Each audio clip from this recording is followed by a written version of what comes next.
세상을 현명하게 살아가는 지혜.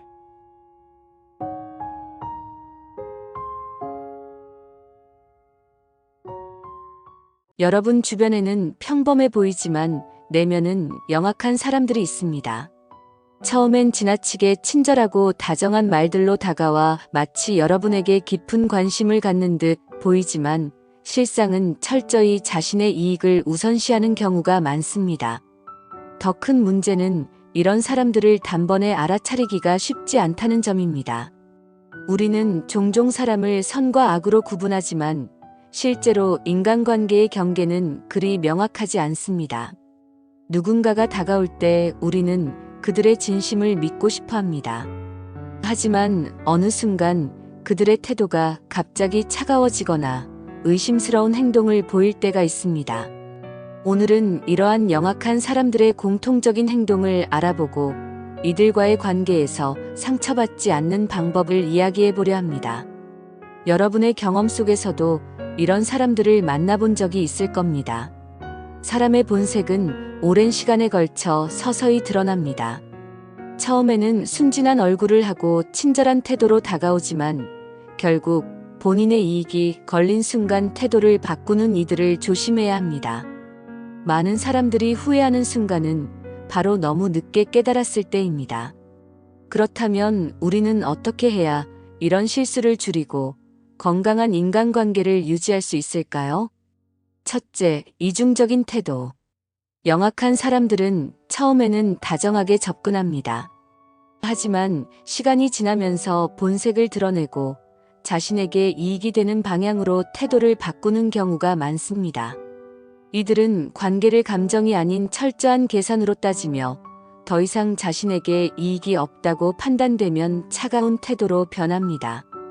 처음엔 고민을 들어주고 위로하며 함께하는 듯 보이지만 결정적인 순간이 오면 책임을 회피하고 뒤로 빠지는 경우가 많습니다. 이러한 유형의 사람들은 오랜 시간 동안 자신의 본색을 감추고 있다가 필요에 따라 태도를 바꿀 수 있습니다. 이들은 필요할 때만 연락하고 자신의 목적이 달성되면 관계를 멀리하는 특징이 있습니다. 예를 들어 도움을 요청할 때는 절박한 모습을 보이지만 목적을 달성한 후에는 돌변하여 거리를 두거나 차갑게 대하는 태도를 보입니다. 심지어 자신의 행동에 대해 의심을 받더라도 능청스럽게 행동하며 상대방이 오히려 예민한 사람처럼 보이게 만들기도 합니다. 이런 이중적인 사람들에게 이용당하지 않으려면 몇 가지 원칙을 세우는 것이 중요합니다. 가장 중요한 것은 그들의 행동 패턴을 면밀히 관찰하는 것입니다. 처음부터 지나치게 친절한 사람을 조심하세요. 특히 만남 초기부터 과도한 관심과 친절을 베푸는 사람이라면 한 걸음 뒤에서 지켜보는 것이 좋습니다. 또한 중요한 순간에 그들이 어떤 행동을 하는지 유심히 보세요. 필요할 때만 연락하는 사람, 자신의 이익이 걸린 순간 갑자기 태도가 바뀌는 사람이라면 거리를 두는 것이 좋습니다. 그리고 이러한 사람들과의 관계에서 실망을 최소화하기 위해서는 스스로 감정적으로 흔들리지 않는 태도를 유지해야 합니다. 그들의 행동에 일희일비하지 않고 논리적으로 대처하는 것이 중요합니다. 특히 금전적인 도움이나 개인적인 정보를 공유할 때는 더욱 신중해야 하며 쉽게 믿고 마음을 여는 것은 피해야 합니다. 마지막으로 영악한 사람들은 자신의 행동이 타인에게 미치는 영향을 고려하지 않는 경우가 많습니다. 이들은 단순한 인간관계를 넘어 타인을 이용하는 것이 자연스럽다고 여기기 때문에 처음부터 그들과의 관계를 명확하게 설정하고 경계를 지키는 것이 필요합니다. 우리가 이러한 사람들의 특징을 이해하고 대비한다면 더욱 건강한 인간관계를 유지할 수 있을 것입니다. 둘째, 능청스럽게 상황을 모면한다. 이들은 자신의 잘못이 들통나도 책임을 지기보다는 능청스럽게 넘어가는데 능숙합니다. 거짓말이 발각되면 농담처럼 넘기거나 상대방의 감정을 이용해 자신의 실수를 희석시키려 합니다. 때로는 순진한 척하며 상황을 모면하려고 하지만 이는 단순한 실수가 아닌 반복적인 패턴일 가능성이 큽니다. 또한 이들은 자신의 행동이 문제라고 느끼기보다는 상대방이 예민하게 반응한다고 몰아가기도 합니다. 책임을 회피하는 방식은 매우 다양합니다. 예를 들어, 자신의 실수로 인해 문제가 발생했을 때 그럴 수도 있지 않나? 라고 대수롭지 않게 반응하며 상대방의 감정을 무시하는 태도를 보입니다. 더 나아가 자신이 피해자인 것처럼 행동하며 동정을 유도하기도 합니다. 때로는 과거의 경험을 들먹이며 이전에 이런 적이 있었는데도 잘 해결되지 않았느냐라며 합리화를 시도합니다. 이러한 행동 패턴은 결국 상대방을 지치게 하고 스스로를 방어하는데 급급하게 만들 수 있습니다. 또한 이들은 필요할 때는 극도로 사과를 잘하지만 정작 그 사과가 진심이 아니라는 점이 문제입니다. 그들의 사과는 단순한 형식적인 말에 그치고 행동으로 이어지지 않는 경우가 많습니다. 이런 사람들은 다음번에도 같은 실수를 반복하면서 상황을 넘기기 위해 똑같은 변명을 사용합니다. 내가 일부러 그런 게 아닌데 라는 식의 변명은 자신의 책임을 축소하고 상대방이 불필요한 죄책감을 느끼게 만듭니다. 이들의 행동을 간파하는 가장 중요한 방법은 행동과 말의 일관성을 확인하는 것입니다. 처음에는 진심처럼 보일 수 있지만 같은 일이 반복되면 그들의 패턴이 보이기 시작합니다. 문제를 직면하고 피하지 않는 사람인지 아니면 회피하는 것에만 익숙한 사람인지를 판단하는 것이 필요합니다.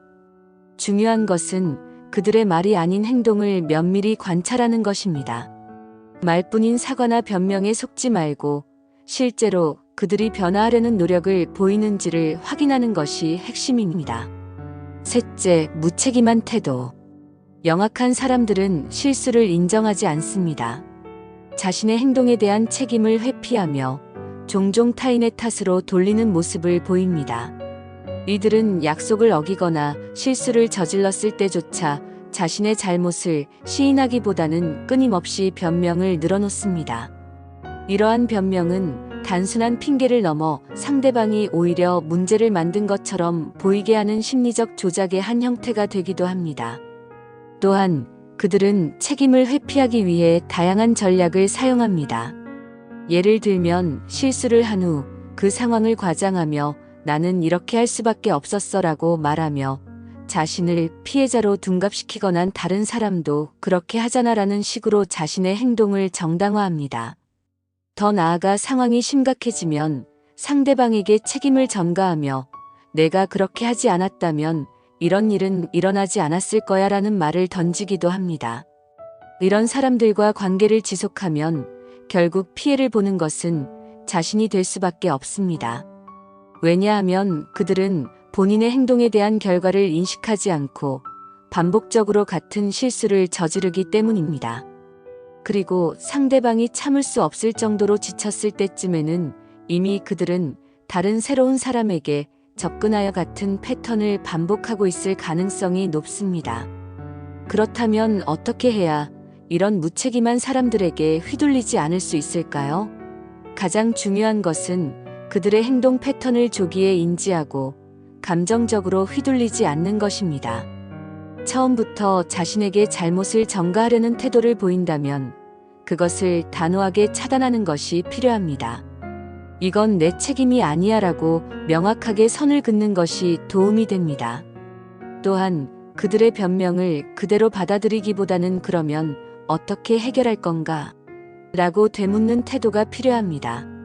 이렇게 하면 상대방이 회피하려는 태도를 유지하기 어려워지고 책임을 회피하려는 시도가 줄어들 가능성이 높아집니다. 무책임한 사람들과 관계를 맺다 보면 종종 자신의 판단력을 의심하게 되는 경우가 많습니다. 하지만 중요한 것은 그들의 태도가 변하지 않는다는 점입니다. 한번 변명으로 넘어가면 두 번째, 세 번째도 같은 방식으로 빠져나가려 할 것입니다. 그러므로 자신의 가치를 지키고 그들의 행동에 휘둘리지 않는 단호한 태도를 유지하는 것이 최선의 방어책입니다. 넷째, 부정적인 소문을 퍼뜨린다. 이들은 자신의 입지를 강화하기 위해 남의 단점을 과장하거나 근거 없는 소문을 퍼뜨리기도 합니다. 이는 상대방을 깎아내림으로써 자신의 가치를 높이려는 전략입니다. 이러한 사람들은 직장, 친구 관계, 심지어 가족 내에서도 발견될 수 있으며 그들의 행동은 교묘하게 주변을 혼란스럽게 만듭니다. 이들은 단순히 남의 단점을 이야기하는 수준을 넘어서 사실과 다른 이야기를 덧붙이며 상대방을 불리한 상황으로 몰아가기도 합니다. 특히 자신이 더 돋보이거나 유리한 위치에 오르기 위해 누군가를 비하하는 경우가 많습니다. 예를 들어 직장에서 특정 동료가 상사의 신임을 받고 있는 경우 이를 견제하기 위해 근거 없는 부정적인 소문을 퍼뜨려 그 동료의 평판을 깎아내리는 경우가 있습니다. 이런 소문이 퍼질 경우 소문의 대상이 된 사람은 억울함을 느끼지만 이를 바로잡기 위해 적극적으로 해명하려 할수록 오히려 소문이 신빙성을 높여버리는 역효과가 발생할 수도 있습니다. 그렇기 때문에 이런 상황에서는 즉각적인 대응보다는 신중한 접근이 필요합니다. 그렇다면 우리는 어떻게 해야 이런 부정적인 영향을 피할 수 있을까요? 가장 중요한 것은 신뢰할 수 없는 정보를 그대로 받아들이지 않는 것입니다. 특히 감정적으로 예민한 상황에서 전달되는 소문은 한 번 더 검토하고 확인하는 습관을 들이는 것이 좋습니다. 또한 누군가가 특정 사람에 대한 부정적인 이야기를 지속적으로 퍼뜨린다면 그 사람이 진짜 문제를 일으키는 사람이 아니라 소문을 퍼뜨리는 사람이 문제일 가능성이 높습니다. 이러한 사람들의 특징은 단순히 한 번의 행동이 아니라 반복적인 패턴으로 나타납니다. 그들은 한 사람을 깎아내리는데 성공하면 이후에도 또 다른 대상을 찾아 같은 방식을 반복할 가능성이 큽니다. 따라서 이러한 행동을 하는 사람들과 거리를 두고 주변 사람들에게도 비슷한 주의를 기울이도록 권하는 것이 중요합니다. 더 나아가 이런 부정적인 이야기를 들었을 때 적극적으로 반박하는 것보다 침착하게 직접 확인해 봤어? 혹은 그 사람이 정말 그런 행동을 했다는 증거가 있어? 와 같은 질문을 던지는 것이 도움이 됩니다. 이렇게 하면 소문을 무작정 퍼뜨리려는 사람들도 경각심을 느끼고 함부로 이야기를 확대하지 못하게 됩니다. 결론적으로 남을 깎아내리려는 사람들은 자신의 목적을 위해 타인을 희생시키는 경향이 있습니다. 이들의 말에 휩쓸려 다른 사람을 오해하거나 관계를 단절하는 일은 없어야 합니다. 신뢰할 수 없는 정보를 그대로 받아들이지 말고 직접 확인하는 습관을 기르는 것이 중요합니다. 또한 그들의 전략을 알아차리고 현명하게 대처하는 능력을 키우는 것이 인간관계를 건강하게 유지하는 핵심입니다. 다섯째, 타인의 성공을 시기한다. 영악한 사람들은 타인의 성공을 축하하기보다는 시기하는 경향이 있습니다. 누군가가 잘 되는 모습을 보면 진심으로 응원하기보다는 비아냥거리거나 그 성공의 가치를 깎아내리려 합니다. 이는 단순한 질투심에서 비롯된 것이 아니라 자신의 부족함을 인정하지 않으려는 심리에서 기인한 행동입니다. 이들은 타인의 성공을 정당하게 평가하기보다는 운이 좋았다고 치부하거나 배경이 받쳐주었다는 식으로 깎아내리려 합니다. 쟤는 인맥이 좋아서 성공한 거야. 운이 따랐을 뿐이지 실력은 별로야. 같은 말들을 아무렇지 않게 내뱉으며 상대의 노력을 폄하합니다. 심지어는 상대의 과거를 들추어 단점을 부각시키고 성공이 정당하지 않다는 인상을 심어주려 하기도 합니다. 더 심각한 경우 이런 사람들은 타인의 성공을 막기 위해 적극적으로 방해 공작을 펼치기도 합니다. 직장에서는 동료의 승진을 방해하기 위해 근거 없는 루머를 퍼뜨리거나 상사에게 부정적인 피드백을 전달하는 경우도 있습니다. 친구나 가까운 관계에서도 비슷한 방식으로 방해를 놓으며 상대가 성공하지 못하도록 간접적인 조치를 취하는 경우도 있습니다. 이런 사람들은 단순히 남을 시기하는 것에서 끝나지 않고 스스로가 피해자인 척 연기하며 주목을 받으려 하기도 합니다. 나는 그렇게 열심히 했는데도 안 되는데 왜 저 사람은 쉽게 되지? 라며 불만을 표출하고 주변 사람들에게 부정적인 피드백을 전달하는 경우도 있습니다. 이러한 사람들은 단순히 남을 시기하는 것에 그치지 않고 스스로가 피해자인 척 연기하며 주목을 받으려 하기도 합니다. 나는 그렇게 열심히 했는데도 안 되는데 왜 저 사람은 쉽게 되지? 라며 불만을 표출하고 주변 사람들에게 동조를 구하려는 행동을 보입니다. 이러한 방식으로 다른 사람들도 자신과 같은 감정을 느끼도록 유도하며 결과적으로 성공한 사람을 고립시키려는 전략을 사용하기도 합니다. 진정한 관계는 서로를 응원할 수 있을 때 더욱 건강하게 유지될 수 있습니다. 타인의 성공을 진심으로 축하할 줄 아는 사람들은 결국 주변에서도 신뢰받고 인정받습니다. 반대로 타인의 성공을 시기하고 방해하는 사람들은 시간이 지나면서 점점 더 고립될 수밖에 없습니다. 우리는 이러한 부정적인 행동을 하는 사람들을 조기에 파악하고 그들과의 관계를 적절히 조정할 필요가 있습니다. 동시에 우리 자신도 타인의 성공을 진심으로 축하하는 태도를 길러야 하며 다른 사람의 성취를 통해 배울 점을 찾고 발전하는 자세를 가져야 합니다. 여섯째, 남을 탓하는 태도. 이들은 자신의 실수나 실패를 절대 인정하지 않습니다. 항상 외부 환경이나 타인의 잘못으로 돌리며 스스로 반성하는 법이 없습니다. 이러한 행동은 단순한 방어 기제가 아니라 자신이 불리한 상황을 피하려는 전략적 태도일 가능성이 높습니다. 이런 사람들과 가까이 지내다 보면 결국 그들의 책임을 나누어 떠맡아야 하는 상황이 발생할 수도 있습니다. 이들의 특징 중 하나는 문제의 원인을 자신이 아닌 외부로 돌리는 것입니다. 예를 들어 직장에서 실수를 저질렀을 때 내가 실수한 게 아니라 시스템이 잘못되었어라거나 내가 일을 못한 게 아니라 팀워크가 안 맞았던 거야 라고 변명합니다. 또한 자신의 실수로 인해 문제가 생겼음에도 불구하고 내가 나한테 제대로 설명해줬다면 이런 일이 없었을 텐데라며 책임을 다른 사람에게 떠넘깁니다. 또한 이런 사람들은 단순히 변명을 하는 데서 끝나지 않고 상황을 자신에게 유리하게 만들기 위해 다른 사람을 희생양으로 삼는 경우도 많습니다. 그들은 자신의 잘못이 드러날 위기에 처하면 타인을 비난하거나 불필요한 논란을 만들어 본인에게 쏠린 관심을 분산시키는 전략을 사용하기도 합니다. 예를 들어 어떤 프로젝트가 실패했을 때 내가 이렇게 한 게 아니라 내가 나한테 잘못된 정보를 줬기 때문이야 라고 하면서 책임을 회피합니다. 이런 사람들과의 관계를 유지하면 결국 나도 모르게 그들의 실수에 대한 책임을 공유하게 되고 심리적으로 큰 부담을 느낄 수 있습니다. 게다가 시간이 지나면서 자신이 잘못한 것이 아님에도 불구하고 스스로를 의심하게 되는 상황이 발생하기도 합니다.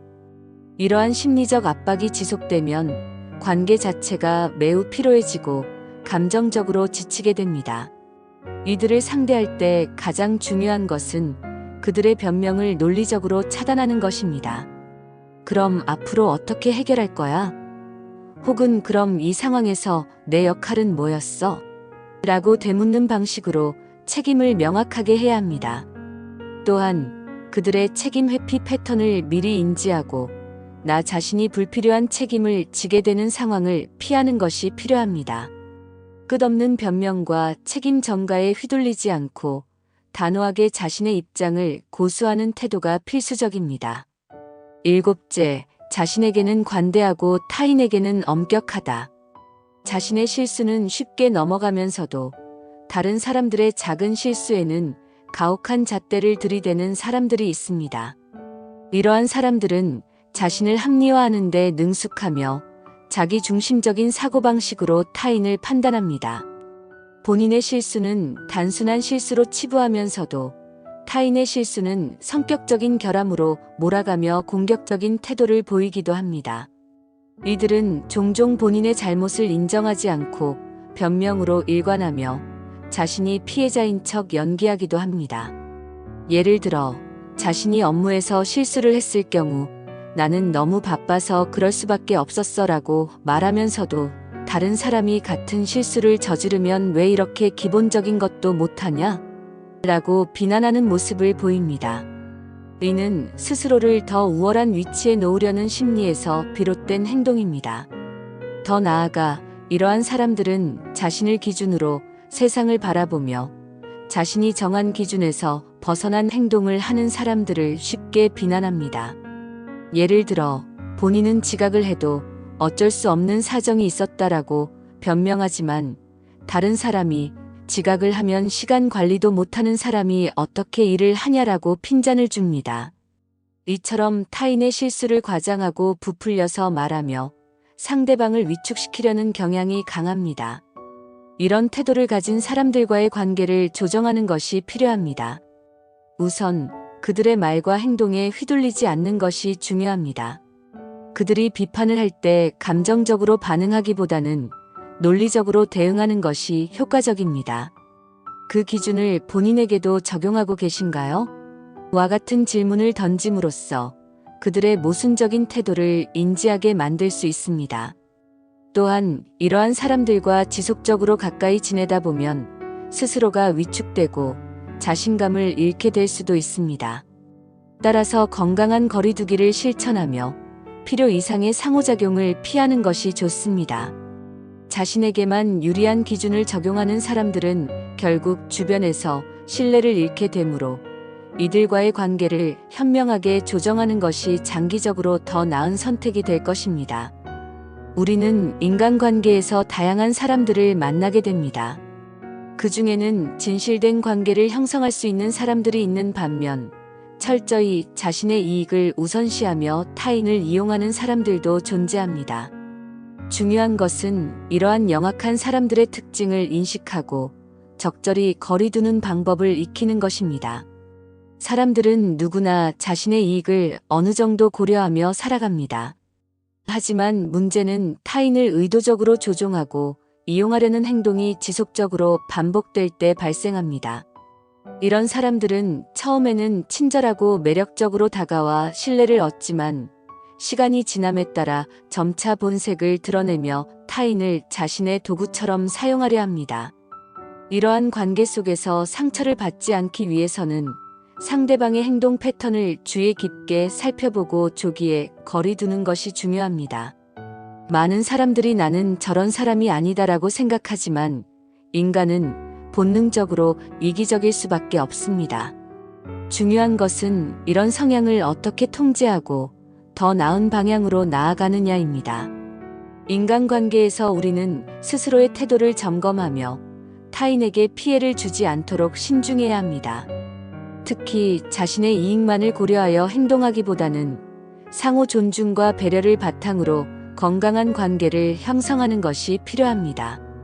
영악한 사람들에게 휘둘리지 않기 위해서는 자신만의 원칙과 기준을 명확히 세우는 것이 중요합니다. 감정적으로 휘둘리거나 이용당하는 일이 반복된다면 단호하게 거리를 두는 용기도 필요합니다.